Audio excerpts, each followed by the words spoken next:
Mes chers amis, bonsoir, j'espère que vous allez bien. Voilà, on a vécu dernièrement une finale de Coupe d'Afrique vraiment spéciale on s'est posé beaucoup de questions par rapport à ces événements. Pour ne pas parler de l'événement en lui-même, parce que tout le monde a vu cet événement, je vais un petit peu le traiter différemment pour expliquer, pour essayer de comprendre ce qui s'est passé pour peut-être le projeter sur des cas individuels en fait. Parce que quand une personne est plus évoluée que intellectuellement ou culturellement ou professionnellement que son entourage, cela peut créer chez cet individu un mélange paradoxal de sentiments ou un sentiment ambivalent. D'un côté, il peut y avoir de la fierté d'avoir progressé, de l'autre, un sentiment de culpabilité sociale. Donc ça s'appelle de la culpabilité sociale, due au fait de se sentir différent ou plus avancé que les autres. Alors ce type de culpabilité sociale implique d'avoir l'impression que sa réussite ou son évolution pourrait pourrait mettre à mal les autres, ou pourrait mettre mal à l'aise les autres, et être perçu comme une forme de supériorité injustifiée. Alors, dans ce contexte-là, ce n'est pas simplement un sentiment passager, c'est une émotion morale orientée vers les autres, qui pousse la personne à s'interroger sur l'impact de ses actions ou de son statut sur les relations sociales. Elle peut aussi se sentir responsable du malaise des autres et craindre déjà d'être jugée comme à quelqu'un d'autant ou d'arrogant. Ce type de culpabilité se nourrit souvent d'un fort sens moral intérieur. Ça, c'est les gens qui ont une certaine pudeur. Des pays qui ont une certaine pudeur, qui ont une certaine profondeur, qui ont des références historiques. Ils ont ce sentiment-là. Donc, ce fort sentiment de sens moral et d'une capacité à anticiper comment d'autres peuvent percevoir un tel comportement. Bon. Ainsi, même si la personne n'a rien fait de mal, en réalité, qu'est-ce qu'il a fait? Il n'a fait que travailler, il n'a fait que progresser, il n'a fait que ne pas se contenter du peu, d'aller, de défier.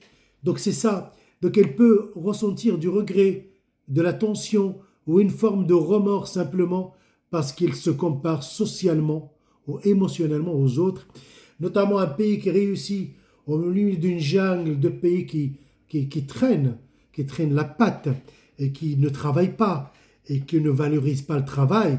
Donc ce pays, l'autre qui réussit, se sent un petit peu coupable. Voilà, il a des remords.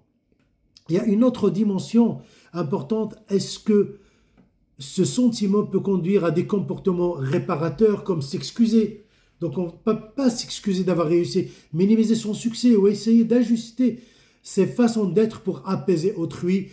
Ça veut dire que c'est ce qu'on a vu, cet accueil que l'on va faire les Marocains à tous ces pays africains, amis et frères, et d'être vraiment humble jusqu'au bout et d'avoir une générosité qui dépasse les limites de l'acceptable. Donc voilà, donc c'est comme si on s'excuse d'avoir réussi, d'avoir mieux organisé, d'avoir offert ces conditions et d'avoir montré que le Maroc, un pays africain, peut rivaliser avec des grandes nations et donner une image de l'Afrique. Est-ce que l'Afrique a compris ce message? J'espère que non. Ce type de culpabilité sociale est souvent lié à la conscience morale. Donc, donc ce n'est pas une question d'inconfort personnel, mais aussi une tension euh, entre l'aspiration à avancer et le désir de rester en harmonie avec son entourage. C'est que on reste des fois lesté par cet entourage, handicapé par cet entourage. À un moment, il faut prendre une décision, c'est aux politiques de la prendre. Moi, je ne fais que expliquer pourquoi cette générosité marocaine, hospitalité, qui dépasse ce qui doit l'être normalement, ce qui doit être juste naturel. On a dépassé, on a exagéré un petit peu. et on a vu les résultats à la fin. Je ne dis pas que c'est à cause de ça, mais je dis peut-être, voilà, un petit peu, il faut mesurer sa génération. Il ne faut pas se culpabiliser parce qu'on a réussi personnellement. Quand quelqu'un a réussi personnellement, il n'a pas à s'excuser parce que c'est dû faire à son travail, à son ambition, à son intelligence, à sa culture, à beaucoup de choses, à son investissement personnel. On n'a pas à s'excuser. Donc voilà. Donc je vous souhaite une excellente soirée. C'était juste pour comparer ce qui s'est passé à Rabat le dimanche, qui était regrettable, et le projeter sur des cas individuels ou le projeter sur une société, sur un environnement. Donc voilà. Donc heureusement qu'on a ces réseaux sociaux sur TikTok qui nous permet, ou le YouTube, qui nous permet de nous exprimer, d'exprimer nos opinions sans véhiculer ni haine ni rien du tout.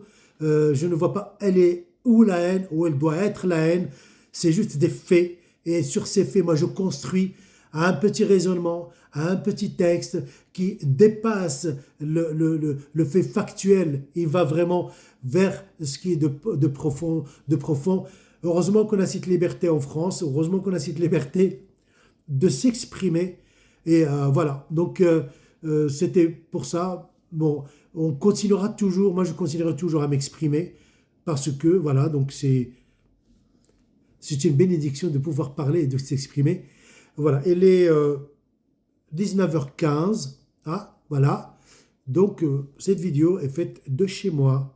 Au revoir.